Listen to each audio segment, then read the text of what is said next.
Hola, ¿qué tal? Soy el pastor Eduardo Lara de la Iglesia Nueva Esperanza aquí en Creswell, Oregon, y me gustaría invitarte a tener un tiempo especial de adoración, tiempo para conectarte con Dios.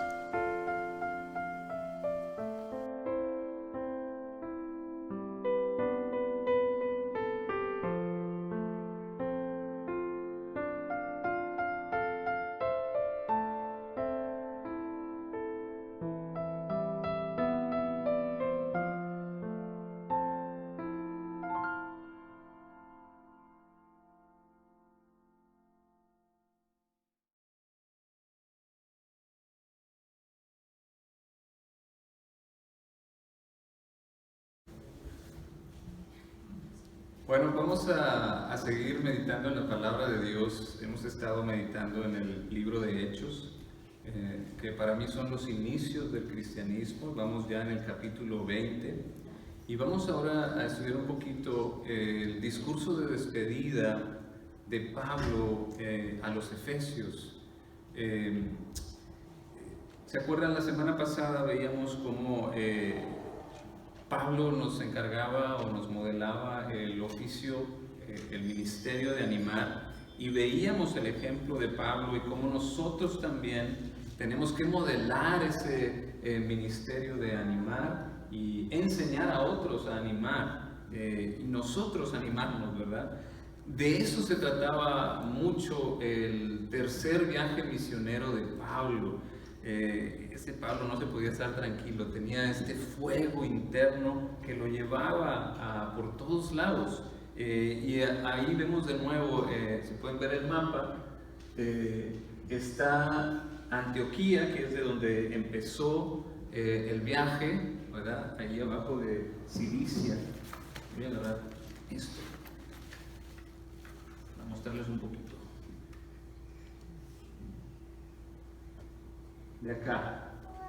Acá está Jerusalén y acá está Antioquía. Esta fue la primera iglesia, una iglesia que creció y empezó a mandar misioneros, ¿verdad? Empezó a mandar misioneros y ahora de aquí es de donde sale Pablo, sale de Antioquía en este tercer viaje misionero y pasa por Galicia, por Frigia, dice la Biblia, que es esa parte donde está la otra Antioquía, la Antioquía de Pisidia, Iconio, Listra, Derbe, todo eso recorrió todas las iglesias que él había estado plantando, las fue a animarlas, ¿verdad? Y luego él quiso seguir, pero el Espíritu le dijo, te quedas en Éfeso un buen rato, porque aquí tengo mucha gente. Entonces se quedó en Éfeso por más de 2 años, ¿verdad? Y luego continuó su viaje, se fue a Macedonia, ¿verdad? Que son estas ciudades de aquí, y luego llegó a Acacia, que es Grecia, Atenas y Corinto, y ahí estuvo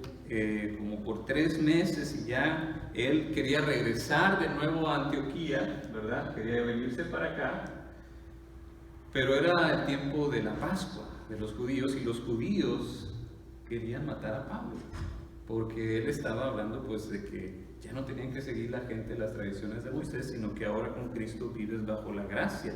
Entonces se hizo buenos enemigos que lo querían matar. Entonces lo que hizo Pablo se fue por tierra, ¿verdad? En vez de irse por acá con todos los judíos a Jerusalén, Antioquía y Jerusalén, entonces él se regresó. ¿Puedes pasar la siguiente, Carlos? Él se regresó y de Corintios a Atenas, de acá, se regresó por tierra mejor para evitar que lo mataran, ¿verdad? Ahí en todo esto se vino con un equipo, ¿verdad? Con su equipo de misioneros, y aquí él se vino por tierra también y llegó a Troas, que era donde todos se iban a juntar, ¿verdad? Que es donde nos quedamos la semana pasada, que veíamos que él se despidió de ahí de los creyentes de Troas y había un muchacho joven que estaba ahí en la reunión despidiéndose, que se llevó hasta la medianoche y que se queda dormido y que se cae de la ventana del tercer, cuarto piso. Entonces se muere, pero Pablo le dice, no, no está muerto, y se va sobre de él y lo revive, ¿verdad? Y entonces se lo llevan vivo y así se animó toda la congregación de Troas. Bueno, después de ahí se vuelve a dividir el equipo y unos se van por mar a Troas, perdón, a Asón, Y Pablo se sigue yendo por tierra, ¿verdad? Para evitar que haya ahí algún problema. Entonces, todos ya en Asos, aquí, ya entonces todos se fueron juntos y se fueron a la isla de Mitilene. Al día siguiente fueron a la isla de Cuyo y después al día siguiente pasaron por la isla de Samos o Samos. ¿Sabe por qué es famoso esta pequeña islita? Samos. Ahí nació un tal Pitágoras en el año 569 a.C. Y si yo creo que aquí los muchachos me van a dar la razón, que es muy importante porque ahora están viendo todo eso de trigonometría y geometría, todo eso viene de Pitágoras. Y después de Pitágoras, de Samos, de esa isla, llegaron a Miletos. Pablo quería seguirse de largo, ¿verdad? Por eso llegaron a Miletos en vez de a Éfeso, que está ahí pegadito. Pero Miletos es famoso por un Tales, así se llamaba, Tales de Mileto. Tales de Mileto también fue un gran sabio de antes de Sócrates, de antes de todos los grandes sabios. Él fue uno de los primeros grandes sabios y él se le atribuyen por lo menos dos teoremas matemáticos. Y en uno de estos teoremas, ¿saben por qué se hizo famoso? Se cuenta la leyenda. Porque Tales se fue a Egipto y se fue a medir las pirámides. Y él midió las pirámides sin subir las pirámides, o sea, no tenía una cinta tan larga para medirlo. Entonces, ¿qué fue lo que hizo? Pues utilizó su teorema matemático de proporción, usó la sombra. Con la sombra de la pirámide, él puso un bastón y la misma sombra, entonces hizo las proporciones y dijo, esto es lo que mide la pirámide, ¿qué tal? Entonces fue uno de los grandes sabios, por eso es famoso Tales de Mileto, de este lugar Miletos, que de ahí era él, pero también Miletos era una gran ciudad, no era un pueblito, era un gran puerto comercial, estaba cerquitas de Éfeso, pero tenía más de 1000 años de haber sido fundada esta ciudad. Entonces había un gran mercado y ¿sabe qué le pasó a la entrada de ese gran mercado? Se la llevaron, la descubrieron, se la llevaron y usted si quiere la puede ir a ver hoy. Usted puede ir hoy, ahorita toma un vuelo y se va a Berlín y ahí en el Museo de Berlín, ahí está la entrada, la maravillosa entrada del mercado de Miletos. Era grande la ciudad, era famosa la ciudad. Tenía también un teatro romano, un anfiteatro, que le cabían 1500 personas. O sea, era uno de los grandes teatros de su tiempo, si no es que era el mejor. Aparte, Miletos tenía un gran templo a Apolos en la entrada norte del puerto, y ahí es a donde llega Pablo. Y yo le estoy dando todo esto para que usted sepa que podemos confiar en la palabra de Dios. Los lugares que estamos viendo son lugares reales, que usted puede ir a visitar hoy. Esto es lo que hoy se llama Turquía. Pero usted puede ver estos lugares, puede ver las ruinas donde estaba todo esto. Pero podemos confiar en la palabra. La narrativa que hay en la palabra de Dios coincide con los hechos históricos. Hay varias referencias históricas que hace Lucas para que nos demos cuenta de que todo lo que está aquí es real, sí pasó.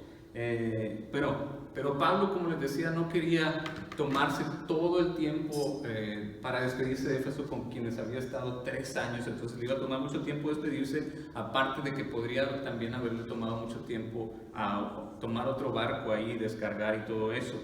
Y él quería estar para la fiesta de Pentecostés en Jerusalén. Y si se fijan, Jerusalén está un poquito lejos todavía.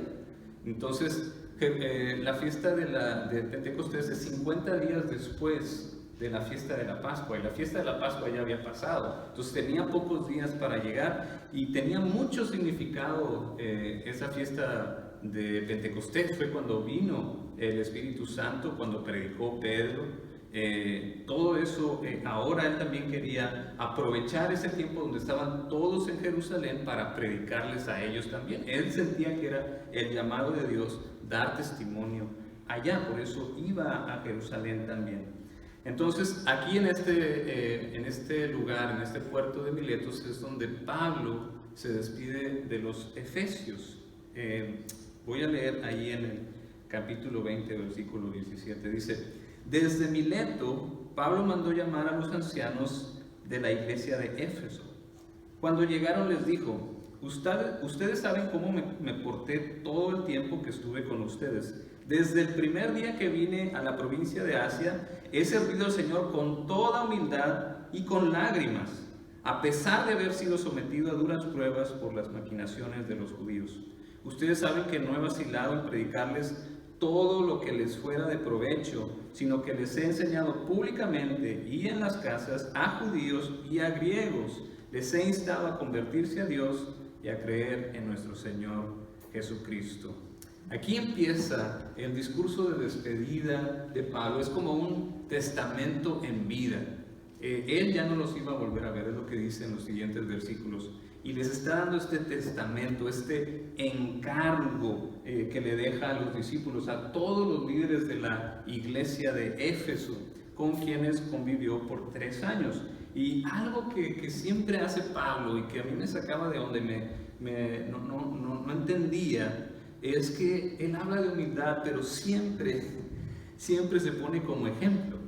Y yo no entendía, para mí no tenía sentido. ¿Cómo puedes ser tú humilde y ponerte como ejemplo? Yo soy humilde. No lo entendía, pero ahora lo entiendo mejor porque estaba leyendo a un erudito bíblico que decía que los maestros en aquellos tiempos se esperaba que los discípulos los imitaran, o sea, hicieran lo que hacen sus maestros. Los discípulos tenían que hacer lo que hacían los maestros. Por eso Pablo era un maestro y por eso se ponía como ejemplo. Y lo vemos también en Cristo. Cristo no solo hablaba del reino de Dios, sino con su ejemplo enseñaba y predicaba, tenía una vida íntegra, demostraba lo que enseñaba y pedía que lo imitaran. De hecho, Jesús dijo, ¿verdad? Ustedes sean mansos y humildes como yo. Yo soy manso y humilde, ustedes también tienen que ser mansos y humildes. O sea, esta autoadulación, este halagarse a sí mismo, era permitido en ese tiempo con el énfasis de enseñar, no nada más por adularte, sino para enseñar, para motivar a los discípulos a decirles: yo puedo, tú también puedes. Entonces, y de hecho Cristo les dice a sus discípulos: ustedes van a hacer cosas aún mayores que yo, ¿verdad? Dice: ciertamente les aseguro que el que cree en mí, las obras que yo hago también él las hará, y aún hará mayores, porque yo vuelvo al Padre. Cualquier cosa que ustedes pidan en mi nombre, yo la haré. Así será glorificado el Padre en el Hijo. Lo que pidan en mi nombre, yo lo haré. Entonces, Pablo se pone como ejemplo, y ahora lo entiendo mejor como maestro, pero lo primero que les dice les da un ejemplo de diligencia en la misión de Dios. Diligencia es hacer las cosas a su tiempo. Por eso dice: desde el primer día. O sea, no perdió nada de tiempo, no se fue a ver al mercado, no fue al teatro, no fue al templo a tomar fotos, no. Desde el primer día, o sea, en caliente decimos en México, sin avisar, sin esperar, con un sentido de urgencia, se puso a servir. Pablo, también como Cristo, encamina a todos los creyentes a servir y no a ser servidos. Estamos hablando de los líderes de la iglesia de Éfeso. Les pone el ejemplo primeramente de servicio. Y no solo eso, también les dice: yo les serví con humildad y con lágrimas. Con humildad, ¿qué quiere decir? Quiere decir sin ser arrogante. Pablo de nuevo pone el ejemplo, pero no por arrogancia, sino un ejemplo de servicio. Y esta humildad está en línea con toda la teología de Dios, con toda la teología de Cristo. O sea, Cristo nació en un pesebre, en un establo, entre animales. Cristo se contó entre los pobres. Cristo se sometió a sus padres. Cristo se sometió a las autoridades y sobre todo, Cristo se sometió a la voluntad de Dios. ¿Qué fue lo que oró Dios, Cristo en Getsemaní? Que se haga tu voluntad y no la mía. Es un ejemplo de humildad. Y también se sometía al Espíritu Santo. El Espíritu Santo guiaba a Cristo. Vemos en las Escrituras, el Espíritu Santo lo llevó al desierto. Él se somete, Él vive en humildad. ¿Qué significa servir con humildad? Pues servir con obediencia, con respeto a Dios, sometiéndose a la voluntad de Dios, a la guía del Espíritu Santo, dándole la gloria a Dios en todo. O sea, no puede ser que el fin justifique los medios. Eso no es cristiano. Uno siempre tiene que seguir las enseñanzas de Cristo, el de amor, tiene que estar congruente con el amor lo que hagamos. No puede ser, no, es que como queremos esto, vamos a hacer esto que está medio tenebroso. No, así no es. Siempre se hacen las cosas de la manera cristiana, de la manera que Cristo lo haría. Por eso, ¿cómo le hacemos para servir con humildad? Pues tenemos que revisar nuestras intenciones, revisar nuestras actitudes, nuestras palabras, incluso nuestro tono de voz. Ahí se muestra la humildad. Pero no solo eso. Pablo les dice, él sirvió con diligencia, con humildad y con lágrimas. ¿Qué hace llorar a Pablo? ¿Qué hace que sus lágrimas salgan? ¿Qué hace que él se ponga de rodillas? Esto de las lágrimas no lo hace alguien que está desconectado de la gente, que no le importa. Al contrario, a Pablo se conecta con la gente, con los que sirve. Le importa porque él sabe lo bueno de la cosecha. Él sabe el resultado de la buena semilla. Él es un resultado de la semilla del Evangelio. Por eso recordamos el Salmo, el que con lágrimas siembra, con regocijo cosecha. El que llorando esparce las semillas, cantando recoge sus gavillas. Vaya que es un esfuerzo, un sacrificio. Es tener fe en la cosecha que se está sembrando. Las lágrimas indican eso, un sacrificio, un dolor. Le duele a Pablo ver a la gente pasar por dificultades. Le duele a Pablo ver las heridas de la gente, las injusticias, las dificultades, y también le duelen los errores que comete la gente, la inmadurez, el pecado. Pablo es alguien que pone su ejemplo de servir con humildad, con diligencia, pero también con pasión. Ese es el ejemplo que le está dejando a los líderes de Éfeso. Y no solo eso, todavía hay más. A Pablo lo querían matar y lo estaban buscando, lo estaban acosando siempre. ¿Por qué estás predicando esto? Los judíos lo querían ahorcar, lo querían matar, y eso Pablo no dijo, no, pues renuncio. Al contrario, él no se justificaba para renunciar a su misión. Él resiste las pruebas, y yo creo que porque Pablo tenía muy clara cuál era su misión.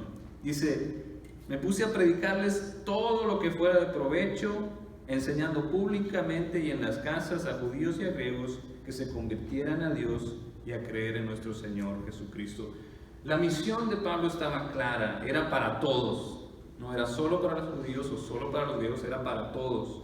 Y les pedía dos cosas. Una era convertirse a Dios. Y yo ya había platicado esto desde los inicios del cristianismo, desde este libro de Hechos, que Dios nos pide arrepentirnos. Y arrepentirnos no es dejar de hacer las cosas. Arrepentirnos es voltear hacia Dios, regresar hacia Dios. Eso es arrepentirse. Es dar la vuelta y darle la espalda al pecado y dirigirse a Dios. Esa es la dirección correcta.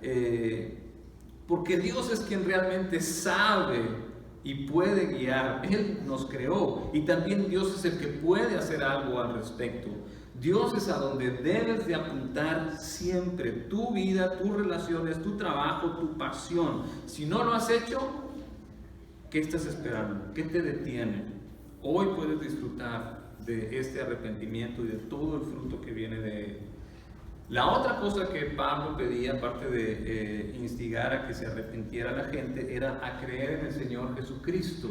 Y eso tiene que ver con que Dios no es un Dios cualquiera, no es Diosito, no es esta idea filosófica que yo tengo de Dios, sino que es Cristo. No es una invención humana, es una revelación divina. Dios se ha revelado plenamente en Cristo, ha revelado sus intenciones, sus propósitos, sus caminos, su amor, su justicia, su paz, su alegría es en Cristo. Hay que creer en Cristo, que murió, Él fue el que murió en la cruz en nuestro lugar, por nuestros pecados, para darnos vida eterna con Él. No hay otro camino al Padre sino por medio de Cristo.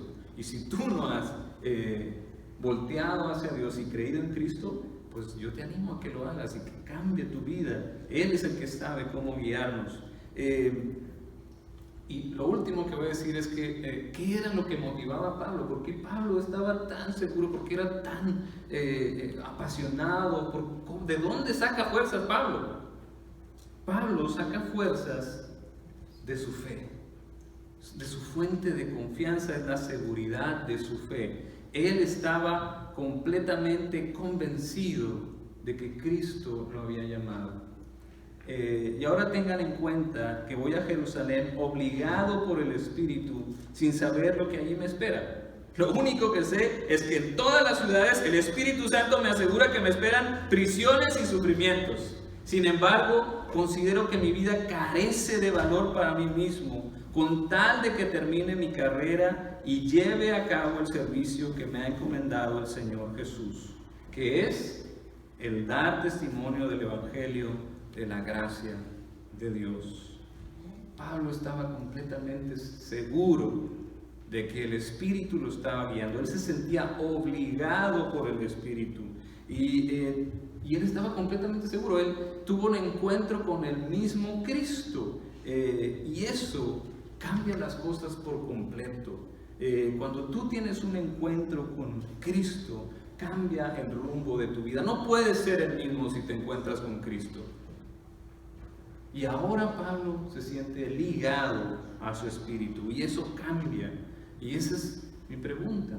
¿Ya tuviste un encuentro con Cristo que te ha transformado? Si no, yo te invito a que lo conozcas. Pablo estaba obligado por el Espíritu. Su convicción era tan fuerte del poder y el Espíritu, del poder y la guía del Espíritu, que estaba dispuesto a dar su vida. Él estaba dispuesto a dar su vida por lo que él enseñaba, con tal de cumplir la misión que Dios le había dado. Su vida no era la prioridad número uno. La prioridad número uno era la misión que Dios le había dado. Como ven el discurso de despedida de Pablo, les dejó la vara bien alta a los efesios. Y esa misma vara nos desafía a nosotros hoy, como cristianos en esta región. La palabra de Dios nos desafía, como Pablo desafió a los efesios, a cumplir con el encargo de Cristo, a ser testigos de la resurrección, de que Cristo puede dar vida en medio de la muerte, que sigue trabajando hoy, sigue sanando corazones, sigue dando esperanza, sigue liberando a los cautivos. La palabra nos desafía a unirnos a la misión de Cristo, al servicio del establecimiento de su reino, diligentemente, sin perder tiempo, con urgencia, para todos, sin importar lengua, raza o nación, con humildad, checando nuestras intenciones, nuestras actitudes, nuestras motivaciones.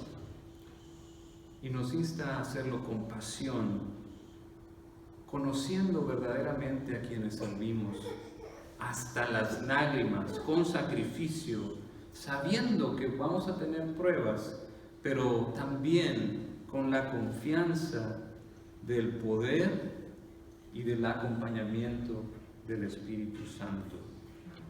Que Dios nos permita responder al desafío con honor y con valor. Amén. Amén. Vamos a orar y a cantar. Padre Celestial, te doy gracias por tu palabra, Señor. Es difícil, Señor, a veces escuchar lo que no queremos escuchar. Pero así es tu palabra, nos desafía. Te pedimos, Señor, que podamos responder a tu palabra con verdad, con honor, vivir la vida cristiana como tú quieres que la vivamos, Señor. Ayúdanos a someternos a tu voluntad y no hacer lo que nosotros querramos, sino lo que tú quieres que hagamos, Señor. Te pedimos que nos des la seguridad de tu fe, de la seguridad de un encuentro contigo, Señor, de saber que tú estás con nosotros. Con esa seguridad podemos hacer lo que tú quieras, Señor. Pero primero, danos esa convicción de que tu Espíritu Santo está aquí en medio de nosotros y que el Señor Jesucristo nos está guiando. Por favor, ayúdanos a poner como prioridad número 1 tu misión, tu voluntad, Señor. Porque cuando te ponemos a ti como número 1, todas las demás cosas se empiezan a acomodar como deben de ser acomodadas, Señor. Gracias por tu palabra y permítenos responder con valor. Danos fuerza en el nombre de Jesús. Amén. Quiero compartirles este canto de Cuba que se llama Enviado soy de Dios.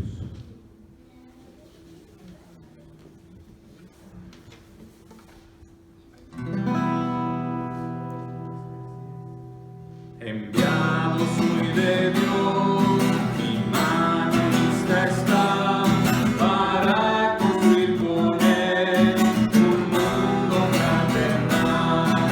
Enviado soy de Dios, mi mano lista está para construir con Él un mundo fraternal. Los ángeles no son enviados a cambiar un mundo de dolor por un mundo de paz. Me ha tocado a mí hacerlo realidad. Ayúdame, Señor, a hacer tu voluntad. ¿Quiere cantar? Vamos a cantar. Enviado soy de